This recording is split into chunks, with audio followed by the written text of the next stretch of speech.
In the beginning of the year, I did vow to myself a couple of things that I was not going to purchase for the year 2020, but there's also a lot of other things that I realized I just do not buy anymore, and I wanted to share those with you today. Before I get started, I do have a pretty exciting announcement. Me and my sister Shelby are starting a podcast together. I'll have it linked below if you could go subscribe. It's not out yet. This is just like a pre-announcement, but if you could go subscribe on iTunes, I'll have that link below. Just link below. Please subscribe.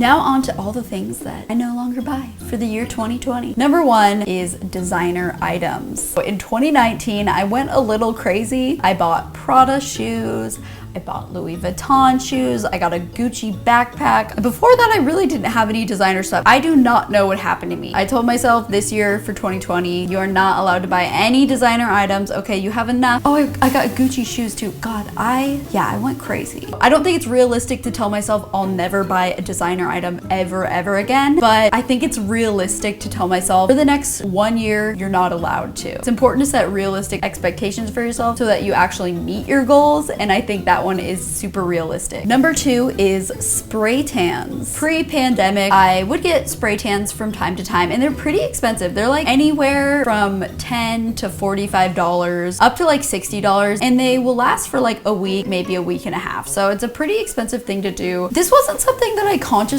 told myself I wasn't gonna do. It honestly happened out of laziness for not wanting to go get a spray tan. It's very annoying. You have to drive to the place, take all your clothes off, you're all cold, get sprayed by this cold mist. It just is not a fun experience. And every time I'd want a spray tan, I would just look at the self tanner that I had in my cabinet and was like, yeah, I'm just gonna use this instead. And I realized for the cost of one spray tan, you can get a bottle of self tanner that will last you so many more applications. So I just fully gave up on spray tans. But there was a point in my life where I would get a spray tan once every 2 weeks for like really no good reason other than to just keep up kind of a glow, and it wasn't super necessary. Number three is blowouts. I used to have a dry bar membership, and I actually really regret that purchase. I think it's like $60 or $70 a month. Actually, how much is it? Dry bar membership is $85 a month. I love blowouts. I think they can make your hair look amazing. But then I got the Dyson Airwrap, and I was able to seriously do the blowout at home, and I just have no need to like go to dry bar anymore. I still think it's a fun place, but I definitely used to go to it for no good reason. I would just go to dry bar on a Monday morning just to have nice looking hair. Number four is swimwear. This is one of those things where I just had to have a chat with myself. When it comes to swimwear, it's a little bit vulnerable, right? It's easy to justify buying a new piece of swimwear because maybe it makes you feel more confident in your skin while you're showing a lot of skin. And so I had that thought, and over a couple years bought a lot of swimsuits. Like I probably have over 10 swimsuits. No one needs that many at all. I realized it didn't actually change how I felt about my body. And now I have a bunch of swimsuits. So I told myself, no, you are not allowed to buy any more swimsuits this year. You have plenty. If you want to feel comfortable in your skin, it's a mindset thing, and eat clean, exercise, all that stuff too.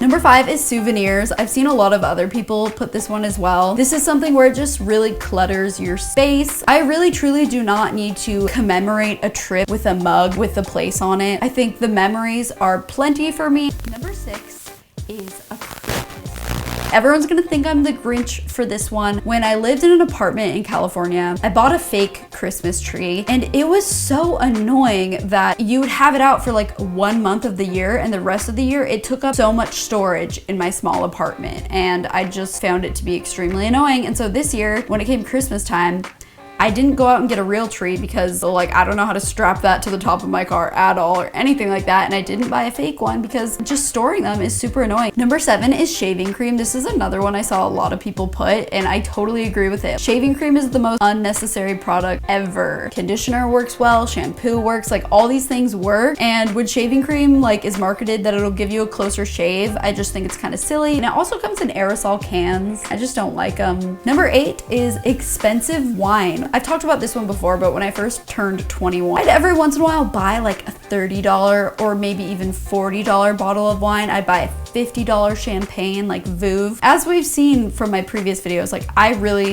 can't tell the difference. Number nine is extreme fast fashion. I'm not perfect, and I definitely buy from places that ethically probably aren't always the best, but hi dog. Hi. I try my best though, at the very least, to keep in mind that a purchase should be worthwhile. Forever 21's not really a thing anymore, but I used to never shop there because I knew all the things. Like, it's not that they weren't long lasting. Like, you can make a cotton shirt last for years and years too. It's things that would be trendy and go out of style very, very quickly. And I realized that, and I just realized they're always bad purchases. It's a waste of money, it's a waste of resources. It's like not good to support those companies. So never bought stuff from Forever 21. I never buy stuff from H&M. Now I actually never buy stuff from Urban Outfitters either. I used to buy stuff from Urban Outfitters a lot, but I realized again that it is just a place where all the clothes are really trendy. Nothing from Urban Outfitters I keep in my closet and actually wear for longer than a couple seasons. And so I just totally stopped shopping there because I don't want to be contributing to being like that extremely wasteful. Some of the good stores that I like are like Aritzia, Lululemon, anything I buy there, I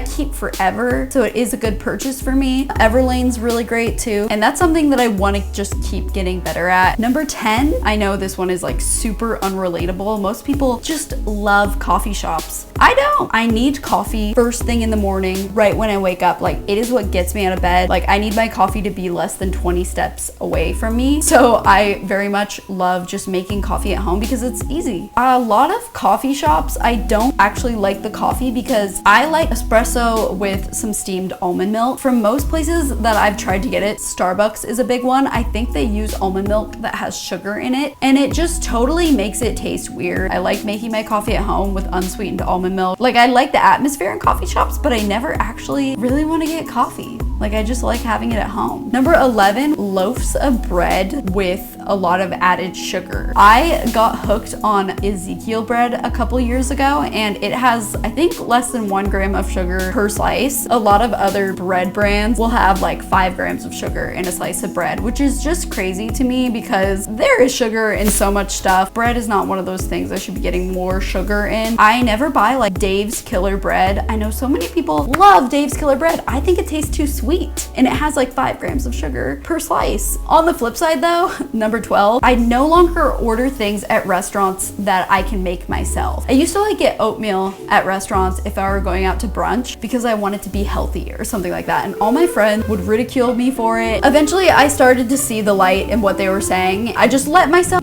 enjoy life and just order delicious food. If I'm going out to brunch, I like to get like poached eggs, Benedict, whatever, because I don't know how to make that, or I probably wouldn't make it ever. Number 13 is buying hotels at full price. Before the world became how it is today, I traveled quite a bit, and I finally learned how to not buy hotels at full price. I have a whole video on this. I'll have it linked below. Not that it's gonna help anyone anytime soon, but it's how to get hotels at a much cheaper price. Once I found that tip, I totally stopped buying hotels at full price. It just didn't make any sense to when you could save so much money. But I also love a really good luxury hotel every once in a while, and sometimes Hotwire doesn't offer deals on that kind of stuff. So when I really want to treat myself, stay somewhere really nice, I just use credit card points. So I recently got a Chase Sapphire Ink Card, and it had like an $80,000 sign up bonus if you spent like $3,000 in the first 3 months. So did that. I got the 80,000 points. Those points can directly transfer to World of Hyatt points, and on there you can get a luxury hotel for like 20 to 30,000 points a night. So the sign up bonus automatically gives you like 2.5 nights free, or a lot of the hotels are also like 15,000 points a night. So then the sign up bonus is giving you like 5 nights free.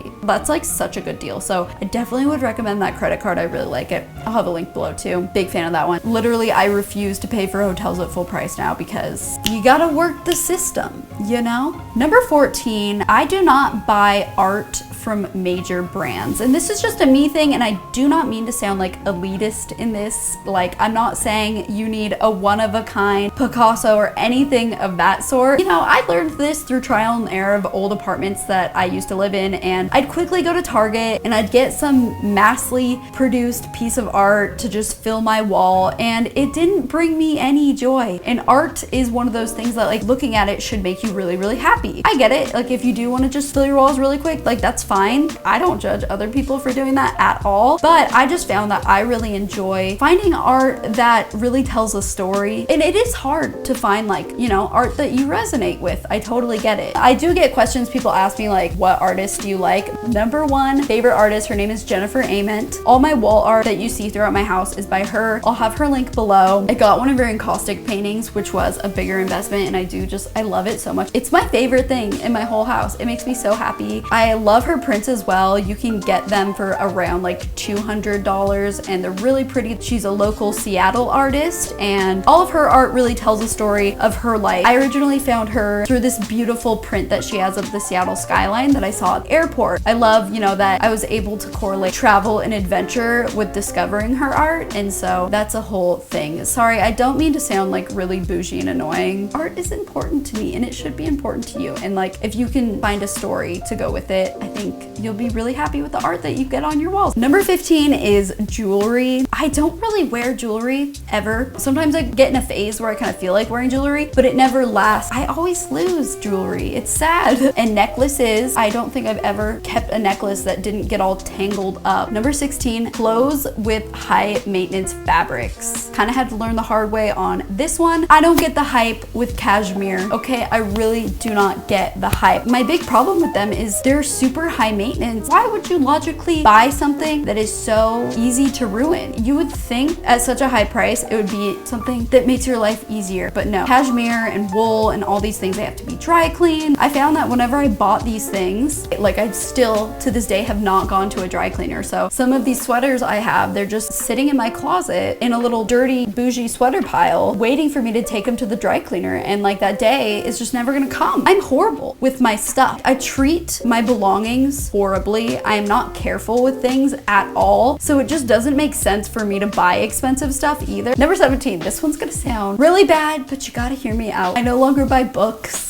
I've purchased books way too many times and just didn't ever finish them. Didn't even get past the first 50 pages. I am just not a bookworm at all. I can listen to audiobooks, like that works for me. So I'm no longer allowing myself to buy any books. I have to finish the ones that I already have. Number 18, you thought books sounded bad? Okay, well, I no longer buy fresh vegetables. I know, that sounds even worse. Ever since I had found the brand Daily Harvest, I talk about it a lot in my vlogs. This isn't sponsored or anything like that. I love Daily Harvest. They have these bowls that are chock full of vegetables, and actually I'm pretty sure they get their vegetables fresh. They're organic vegetables. They flash freeze them really quick so they keep their nutrients. I get all my vegetable servings in the Daily Harvest bowls. Also, when I used to buy fresh vegetables, unfortunately a lot of the times I wouldn't use everything up and it would go bad, and so I felt guilty about that. I knew that was not a good thing to be doing, and so getting frozen vegetable bowls really works really well for me. Number 19, I no longer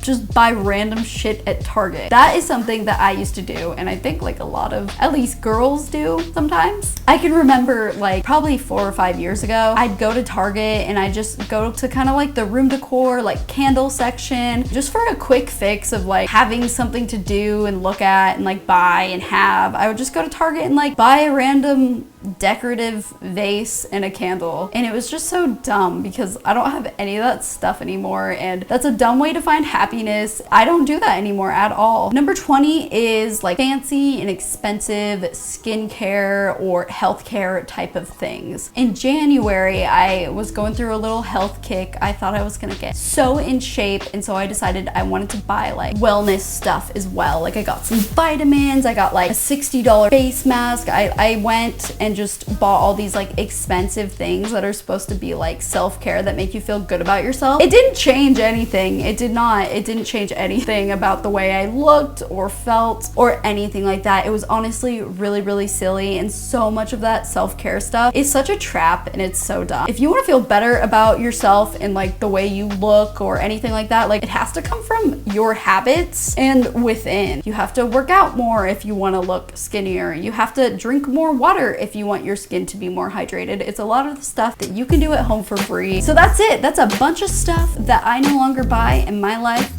is so much better without it. Hopefully my next video is going to be another Airstream update. Don't forget to go subscribe to the podcast, and also I'll have like the podcast Instagram will be linked below too. Me and Shelby really want the podcast to be a place that we can connect with you guys on an even deeper level than YouTube. Like YouTube feels like, you know, every week we have to like package up a story of some sort or like some sort of content, and sometimes we just want to be able to talk to you guys. And so the idea behind Millennial Life Crisis was to be able to touch on different subjects of navigating life and feeling like you don't have it all together, and knowing that that's okay. And we want to bring guests on who maybe are in their crisis right now, or, you know, have gotten through it and found their success and their happiness in their life and things like that. But we want it to be fun and funny and like share parts of us that we haven't really shared on YouTube as well. And we definitely want it to be interactive. Go follow the Instagram at Millennial Life Crisis, and I'm gonna be following some of you guys back. Totally like DM us. All right, enough rambling. I will see you guys super soon. Stay safe, stay healthy, and stop buying shit that you don't need.